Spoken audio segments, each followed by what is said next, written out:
Impound. A lot of people think it's a bad thing because we're used to hearing about impounding your car or something like that. But in today's topic, impounding has a whole different meaning. We're talking about impound accounts, or otherwise known as escrow accounts, and how they affect us or are applied in the mortgage world. As usual, I'm your favorite real estate broker, Mark Lima with the Lima Real Estate Group, and I'm here with my preferred lender, Justin from Arbor Financial Group, and we're going to let you know exactly what an impound account is, how it works, and when it could work for you or when it shouldn't. All right, take it away, Justin. Yeah, absolutely. So as always, we always try to dummy it down a bit, simplify it for everyone. So you might have heard impound account or escrow account. They're both the same thing. So basically what it is any lender, when you're doing your loan, if you're setting up an impound or escrow account, they're going to collect some money that you're prepaying for your homeowner's insurance and your property taxes. They put it into a separate impound account that's linked to your mortgage or home loan. And that's how your taxes and insurance are paid on your behalf in the future. So property taxes, of course, are due twice a year. So twice a year, your lender will pay them on your behalf out of the impound account. Your homeowner's insurance is due on renewal every 12 months. So once a year, insurance gets paid.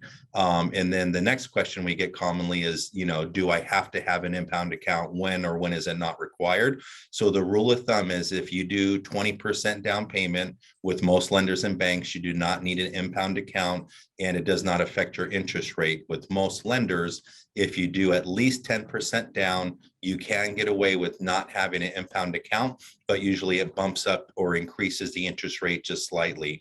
And last thing I'll leave everyone with is I get this question a lot is, Justin, should I have an impound account? Is it a good idea? That's really based on each homeowner, each client. So what I've always told my clients is if you're a good saver, you can put your money away. You're probably better just to not have the impound account. And that way you're keeping the money in your pocket, put it into use, pay your taxes and insurance on your own. If you're maybe not such a good saver, not so good with money, it's probably better to have them impounded or included in your mortgage payment. That way it's just done. You don't have to think about it. One of the property taxes to the counties is due in November, which is right before Christmas. So sometimes that's a little hard for people when Christmas is coming to have that big tax bill to have to pay to the county. So each their own, but those are the basic rules on the impound account.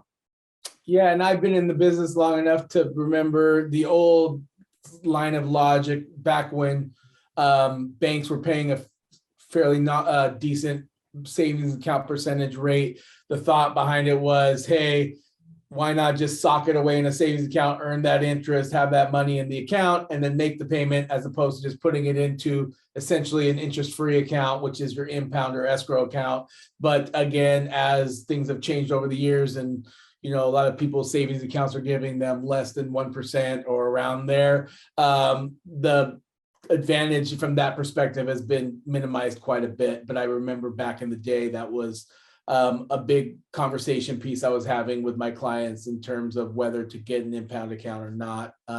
So that was another, I guess, decision-making criteria, but more so back in the day. All right, guys. Well, we appreciate you guys checking out with us again this week. We really, really value your time and know you have a bunch of stuff on your feed and you can be clicking on anything at any given moment. And the fact that you decided to click on our video and watch it and spend some time with us, we really appreciate it. And we really, really are here from service perspective. Obviously, I'd love to work with you in any sort of real estate transaction, and Justin would like to work with you in any sort of mortgage related transaction. But above all, we're just here to be helpful and no strings attached. If you ever need anything, our contact info is obviously down below. Do not hesitate to call us, text us, email us, DM, whatever your preferred mode of communication is. And we are more than happy to help you in any way we can. So again, thank you very much, and we'll see you next week. Have a wonderful day.